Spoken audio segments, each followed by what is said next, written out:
Hello! Welcome to American Family Field. My name is J.R. Radcliffe. I'm joined by Curt, Hogg, my colleague at the Milwaukee Journal-Sentinel. We're here at the home opener. The Milwaukee Brewers, the Minnesota Twins, the Brewers are 3-0. Do you hear that? Do you hear the crack of the bat? I hear the crack of the bat. We might be in the danger zone. Hopefully no one hits a foul ball. If we get hit, I'm workman's comp and blaming you. I think I can work that all together into some sort of, compensation package. And the content. And the content. The content. We are here for the content. If you see us online, you may hear our podcast, the Microbrew podcast, available wherever you get your podcasts. You may hear us on YouTube. We're on YouTube now, our smiling faces at the Journal-Sentinel YouTube channel. But let's talk about the Brewers. They are 3-0, undefeated. We have a new manager this year. The Pat Murphy has been the guy. We just came from a press conference where he was definitely showing his personality. It's a very different energy than Craig Counsell was last year. But what do we know about Pat Murphy as a manager? You were there for spring training. We've got 3 games of big league, regular season data. But what do we know about him? How different will the baseball play feel versus what it was with Craig Counsell? Yeah, I think it's still to be determined how different the baseball play is going to be, JR. But this is a guy there's no questions about it. He's a competitor. He's going to scrap. He's going to fight. And the team kind of takes that identity. We saw it 3 games in. Rhys Hoskins, hard slide. The Brewers don't back down. So, I mean, that's kind of what to expect. They're going to run. They're going to steal bases. I don't know how much of that's on, the Pat Murphy style, quote unquote, and how much of that is the roster. That might be just their best fit. But there's certainly going to be a team that I think is going to be fun to watch because they're going to compete every pitch, every at bat, every game, and they absolutely have to.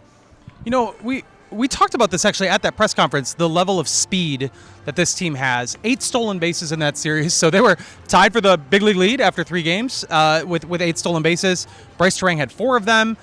I mean, speed is a strength on this team. Maybe we see that this year. Are there going to be 4 guys that steal 25 bases? What do you think we're talking here? Yeah, I don't. Who's going to lead the team in steals? I mean, Bryce Terang currently leads the National League in steals, but over the course, Christian Yelich could steal 30 easily. Jackson Chourio could steal 30 easily. Bryce Terang could steal 30. Garrett Mitchell's hurt, and he'll miss at least a month, so that's going to be tough. But he could have stolen 30 easily. Sal Frelick's a guy who can probably steal 20 or so. Blake Perkins isn't going to play every day, but he's really. I mean, this is just the way this team is. That's how they're going to have to score runs. And I think it's going to be how they score runs quite often. Get guys on, move them over, not with bunting, but with stealing bases and kind of working their way to manufacture runs. Now the question is, can you consistently manufacture runs? The most consistent way to score is bop it over the fence. All right, well, they can do that too. Rhys Hoskins is here. He is their big offseason acquisition. He hits very well in this park. He did homer against the Mets. He missed all of the 2023 season with the Phillies, recovering from an ACL injury, but he's back now and seemingly hasn't lost a step. Do you anticipate that, is he going to be the team leader in home runs this year? Is that what you think? It sure feels like that's where we're headed, right? The odds on that, not that baseball and gambling are involved at all. They don't go together at all. What are you talking about? Where's the draft? There's got to be a DraftKings ads. Anyway, I would take lawyers out there. There's a lot of lawyers. There's a DraftKings ads here somewhere. Sure. But Rhys Hoskins probably going to be the guy.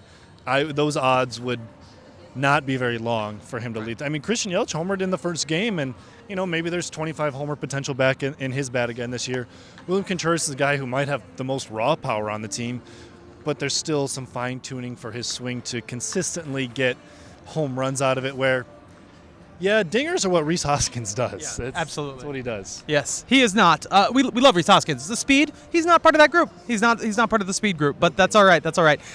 Jackson Chourio is a guy that we're going to talk a lot about this year. I don't know if Brewers fans have even come to terms with the level of talent that they could have on their hands. We are talking about a guy who could be one of the best players in baseball on the very short list. Obviously, he's only 20 years old. We don't know yet how that's going to unfold. We expect that there will be some growing pains, but he looked really good in his first big league action in New York.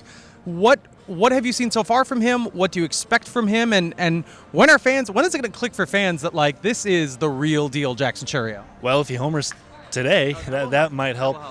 What stands out the most is just the wide array of the tools he has. Obviously, there's the power. That's what everyone talks about. It's the power. It's the bat speed.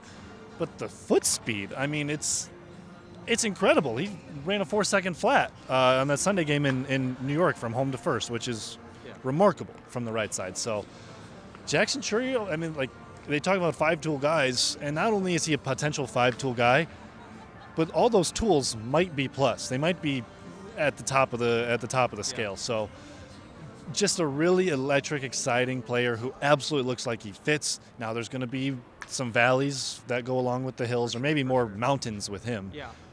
With how good he could be. But, he's a 20-year-old kid that is going to make some swing decisions that aren't great at times. And there's going to be points where there's multiple games of that happening.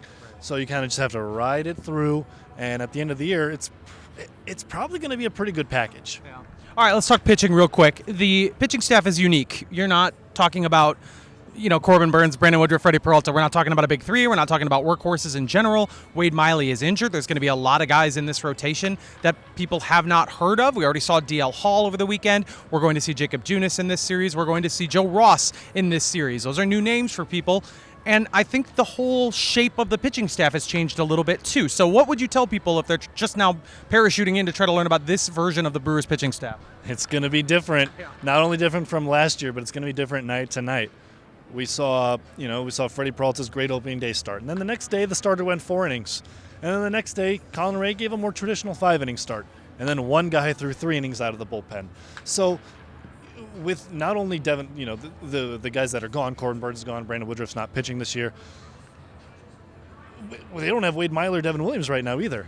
Wade Miley will be back sooner, but they're going to have to piece together the 6th inning differently, the 7th inning differently, in addition to having a different looking rotation that doesn't go as deep into games. I think that's the big question with this Brewers team. It's a good start so far, but how does the pitching hold up over the course of a season? Yeah. He's Curt Hogg. I'm JR Radcliffe. Our colleague Todd Rosiak is here as well. Find everything we have at jsonline.com today and throughout the course of the season. We will have you covered. Oh, and like and subscribe us on YouTube on the Journal Sentinel YouTube channel, and also find our podcast Microbrew wherever you get your podcast. Thank you for tuning in, everybody.